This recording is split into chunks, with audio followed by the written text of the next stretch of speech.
I get the question often from coaches. It's like, when did student athletes make the change between when I was growing up? If my coach said jump, I said how high, and my coach was the authority on everything. And now they have to question everything. Like, where did this empowered sense of, well, who are you to say that come from? And it comes from the fact that they have access to information in a way that no previous generation did. The coach was the authority on everything. And now there's multiple authorities and sometimes conflicting opinions, and that can be really hard.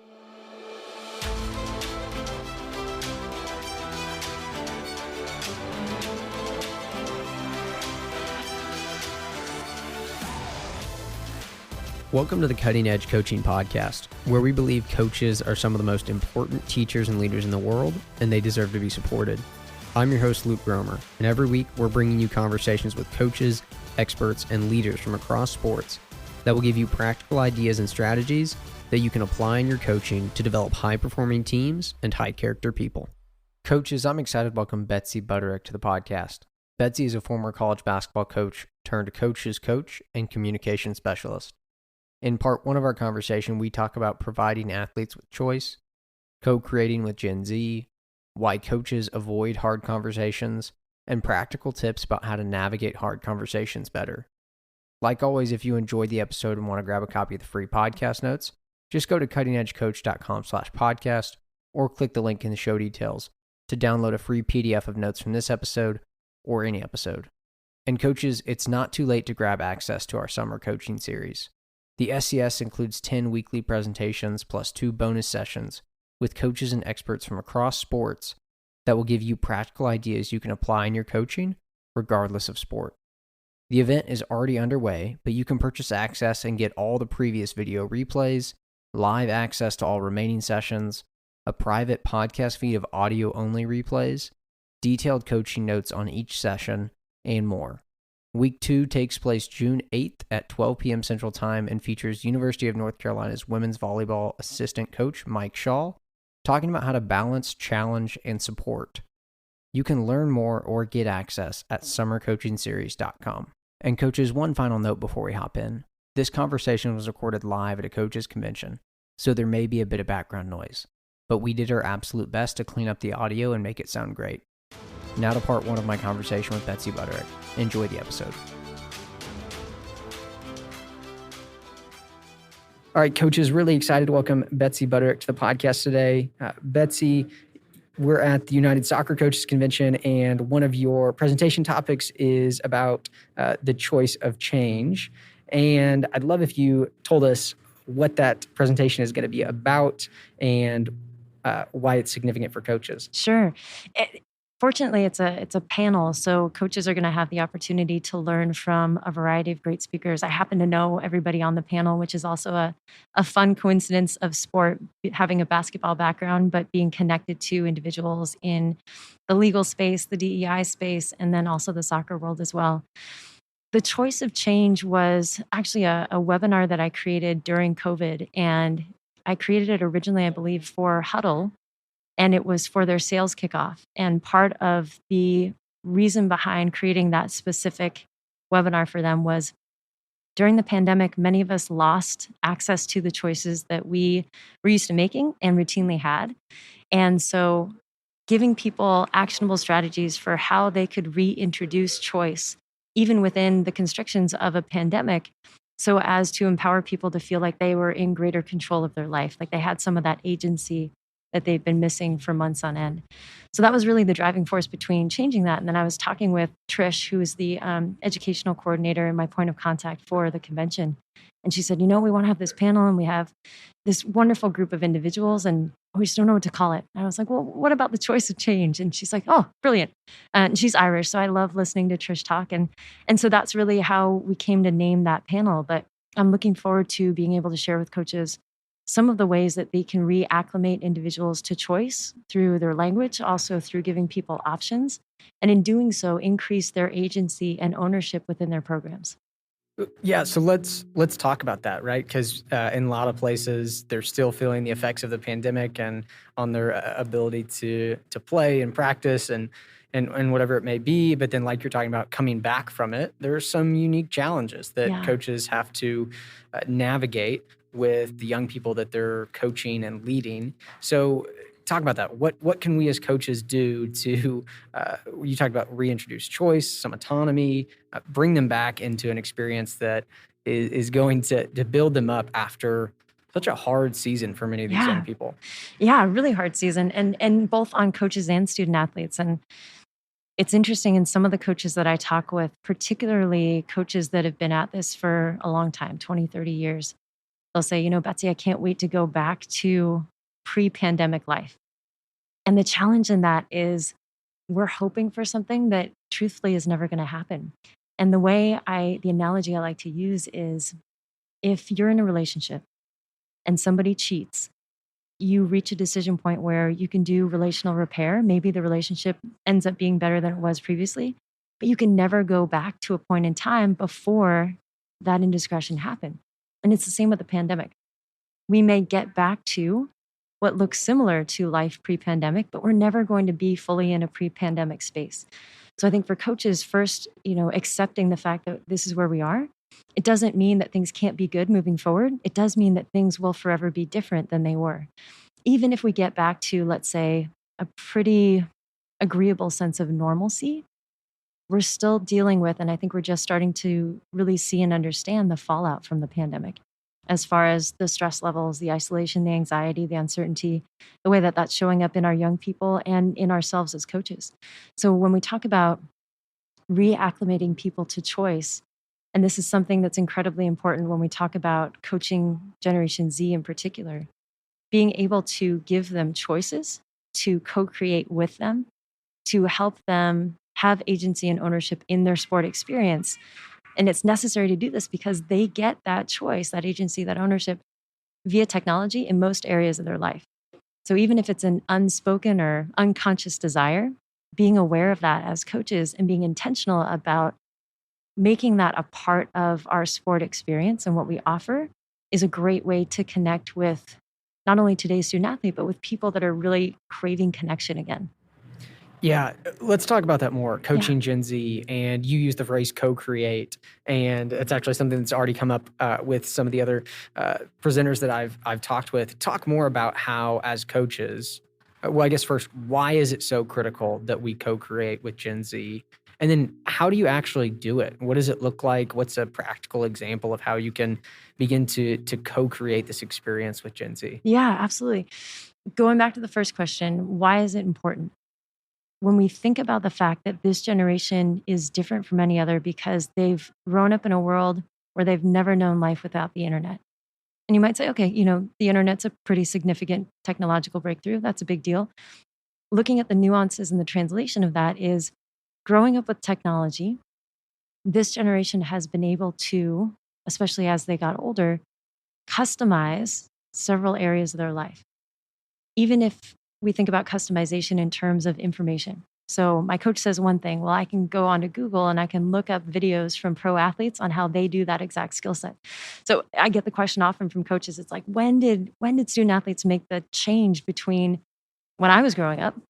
If my coach said jump, I said how high, and my coach was the authority on everything. And now they have to question everything. Like, where did this empowered sense of, well, who are you to say that, come from? And it comes from the fact that they have access to information in a way that no previous generation did. The coach was the authority on everything.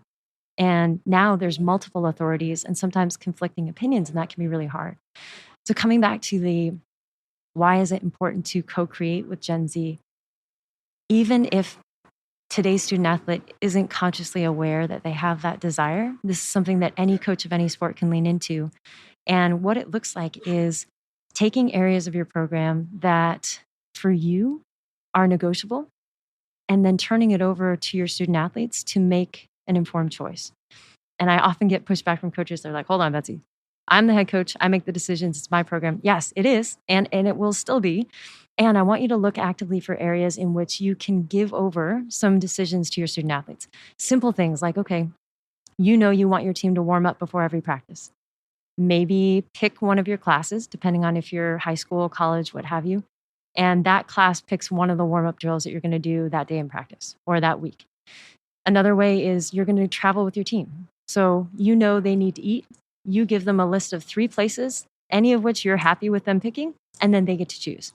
Even like, okay, what t-shirt are we going to wear when we travel? Or, what color jersey do we want to wear at today's practice? Small things like this. And there's bigger examples as well when we talk about establishing team rules or consequences for breaking team rules. There's so many different opportunities for coaches to co-create and collaborate with Gen Z. The win for coaches is when you do this, they feel more invested, and you're also better able to hold them accountable because they've said, well, this is what we want to do, and this is the choice that we've made. So you've engaged them in a different way that allows them to intentionally feel like a more integral part of the experience. Absolutely. And I've found that true in my own coaching. I'd love if you talked a little bit more about, what would it maybe look like if, as the head coach of a team or a program, you sat down and outlined or determined kind of some agreements about behavior and consequences Yep. within your team? Yeah.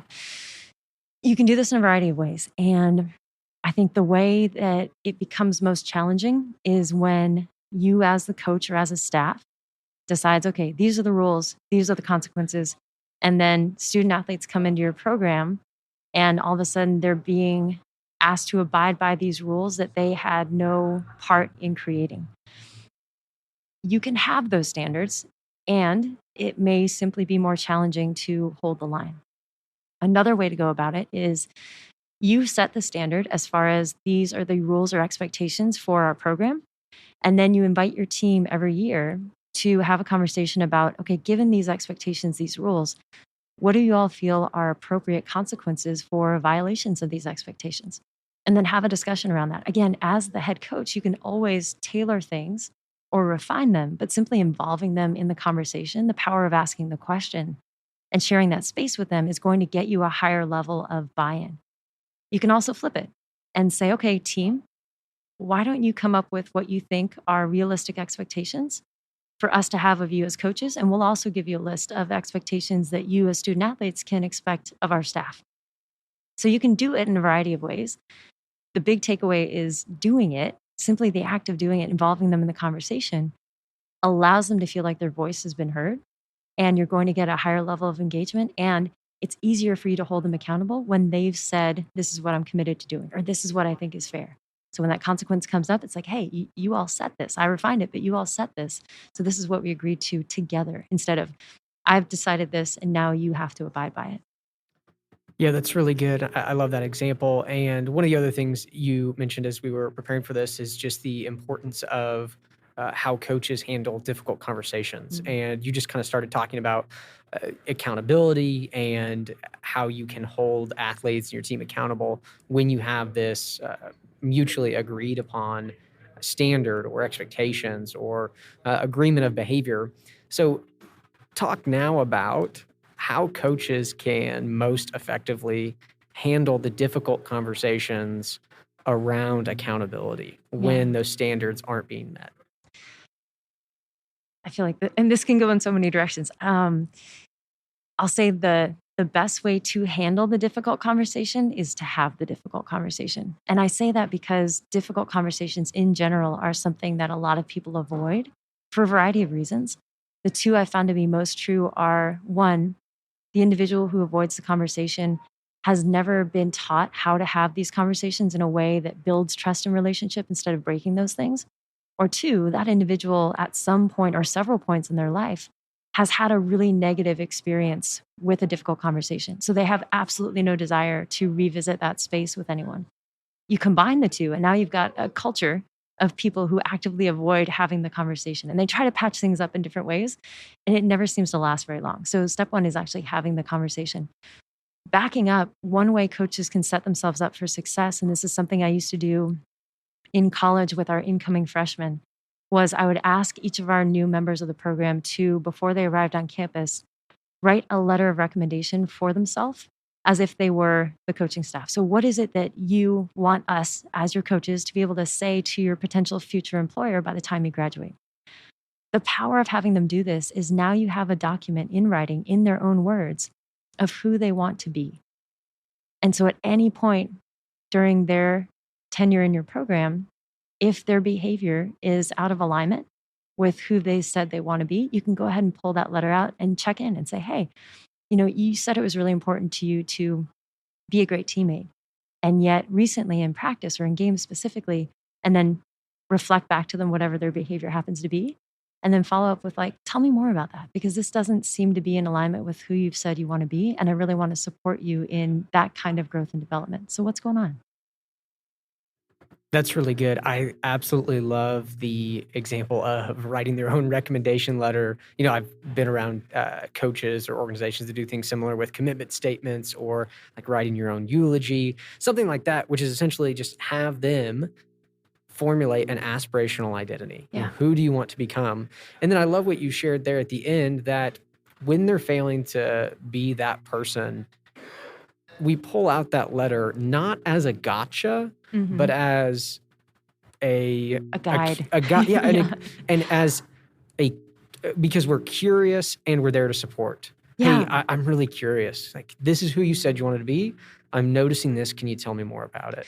And you just mentioned, like, you hit it on the head there, Luke, with the curiosity. And I think that's sometimes where we fall down when we show up to have difficult conversations, is we skip the step of being curious. And one of my favorite questions or prompts, I'll say, when entering a difficult conversation is to lead with curiosity. So help me understand why it is that, and then insert whatever behavior is out of alignment or not meeting expectations. Oftentimes, part of what happens when difficult conversations don't go well is someone has made an assumption about a behavior and its root cause, and they start having that conversation without getting the full picture or perspective. And we can do our best and be really intentional to say, okay, what else might be true, or why might they be doing this? And we hypothesize and come up with our own reasons. Until we actually ask, we're limiting our ability to get information that might take the conversation in a completely different direction. So being intentional about asking, help me understand, why is it difficult for you to routinely be on time to practice? We might get a piece of information or a shift in perspective that allows us to then have a more connected, empathetic, intelligent conversation about a hard thing. Yeah, I think that's so good. One of the things I want to circle back to that you talked about are the reasons that we avoid difficult conversations. And I think those were really insightful. And really, both of those things are about the coach, the experiences that the coach has had. And so I'd be really curious in your work, when you do find that coach that's really uncomfortable with difficult conversations, that tends to avoid them, how do you help them embrace them? Right. I'll say practice first. So before you need to have the difficult conversation, the more you can practice building skills that are going to help you in that moment, the more confident you're going to feel, even though you're likely still going to feel uncomfortable. So simply getting or accepting the fact that this is tough and that doing the hard thing may feel challenging. And the more you do the hard thing, the easier it becomes. One of the fastest ways to, at least in my experience, to lean into a difficult conversation is to put it all out there. So to give air literally to a conversation that can feel really constricting. A few ways that you can do this. I'm thinking about, the convention hall that we're sitting in right now. There's a large panel of windows to our left. And even the physical setting for a difficult conversation, making sure that whenever possible, there's high ceilings or a lot of natural light. It's not possible today because I think it's 6 degrees outside. But if it were, to take the conversation outside, to give it air, to give it light. If you are, like, I love the way we're sitting right now. There's a table in front of us, but our chairs are turned towards each other, yet at a slight angle. So if you face two chairs directly at each other, even if nothing is said, that feels confrontational. Simply turning the chair at a slight angle, even a 30-degree angle away from each other, it still allows for great avenues for eye contact, yet it feels less combative and less fierce as far as body it's less position. intense, for sure. It's less and intense. Just being on the same side of the table. Yes. Well, that's the other thing. So oftentimes I'll ask coaches, I'll say, okay, if you're going to have an important conversation, let's say a difficult conversation with a player, where do you have that? And in their office. Yeah, exactly. So great. Come on, it's like the principal's office. Right? Yeah. Oh, and coach is like, no. I have an open door policy and players are in and out all the time and I've got a candy dish. Okay, candy is wonderful. Keep that. And I'll ask, I say, okay, if you think about your office as the coach's space, meaning that of all the time it's occupied, coaches are in there more often than student athletes. And then let's flip it and say, okay, what would be a place where the student athletes are, that's shared by the coaches, but the student athletes are there more often? Oftentimes that's a locker room or a team room. What's a neutral space? A space where you equally spend roughly the same amount of time. For most teams, that's going to be where they practice or play. And then if you want to take it outside of a sporting environment, pick a place on campus or in the local community where either of you could go, like a coffee shop or something like that, that's a neutral space. So simply bringing a difficult conversation to a more neutral space helps both people, especially our student athletes, feel a little bit more comfortable. And I've had coaches say, well, so am I just supposed to like sit in the stands with them and talk? You can, sure, but any place that you both are on equal footing. Thinking about, you mentioned the table being in front of us and we're sitting on the same side. Whether it's in a coach's office or at that coffee shop, oftentimes people sit down opposite each other. So if you think about a square table sitting on opposite sides, even moving a chair around so that you're sharing a corner of the table, I'm on one side, you're on the other, but it's the adjacent corner, that's going to help the conversation feel a little more connected in terms of physical space. There's so many different things that go into helping an individual prepare to have a difficult conversation. And I mentioned before, really leaning into the uncomfortableness, simply stating at the beginning, hey, I'm still working on how to do this well.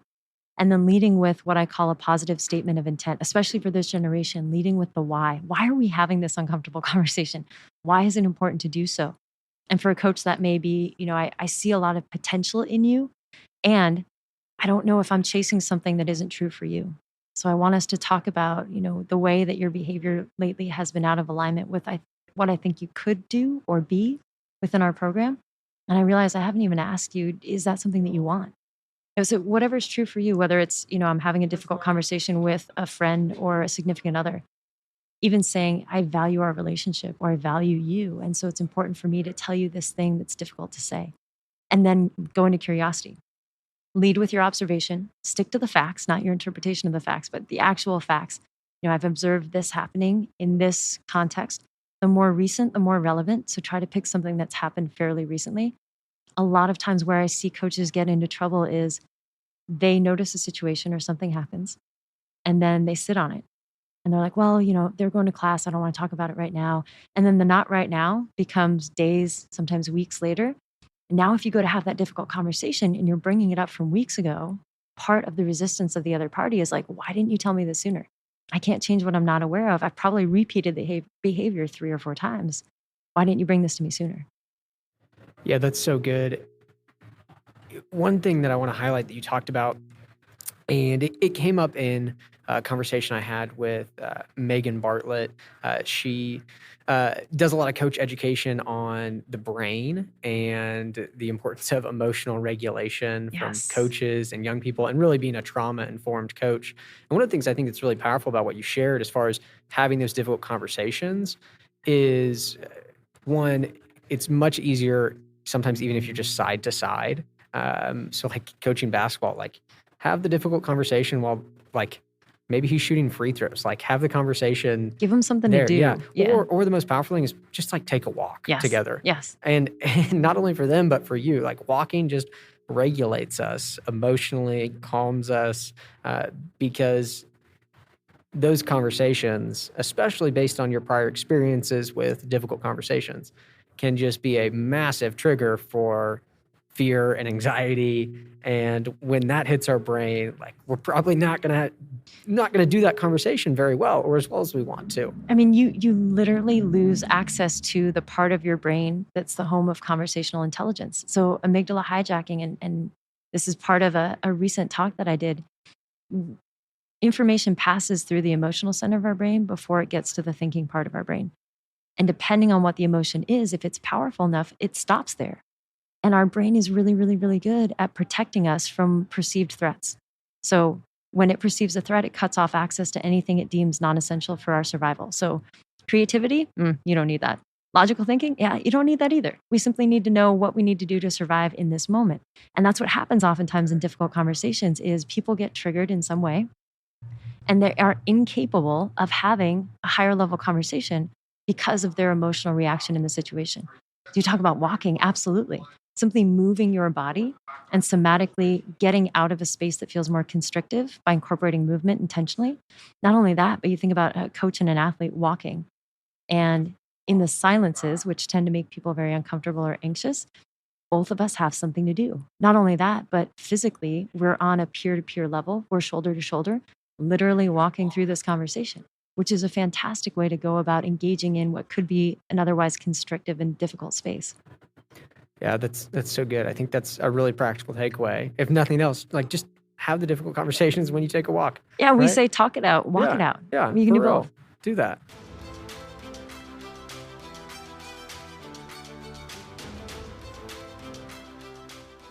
Coaches, thanks for listening to this episode. I'll be back next week with part 2 of my conversation with Betsy.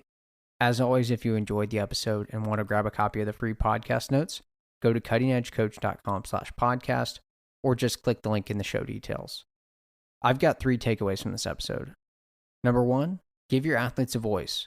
There are so many ways you can actually let athletes make decisions for your team and program, so let them. Like Betsy said, figure out what is negotiable for you, then help them make informed, reasonable decisions. It really will increase engagement and it makes accountability easier. Number 2, have the hard conversation. Just do it. Stop avoiding it. You don't have to get it perfect and you'll only get better at it with reps. It will be uncomfortable, but it's a much healthier approach than creating a culture of avoidance. And number 3 is have the hard conversation anywhere but your office. Take a walk, sit in the stands, get a meal, whatever, but choose a neutral setting like we discussed. It really will change the conversation. And hey, don't forget to check out summercoachingseries.com to learn more or get access to the 2022 Summer Coaching Series. You can access all the past sessions and all the upcoming sessions, both videos and podcast replays. Go to summercoachingseries.com to learn more or get access. Thanks for listening to the podcast.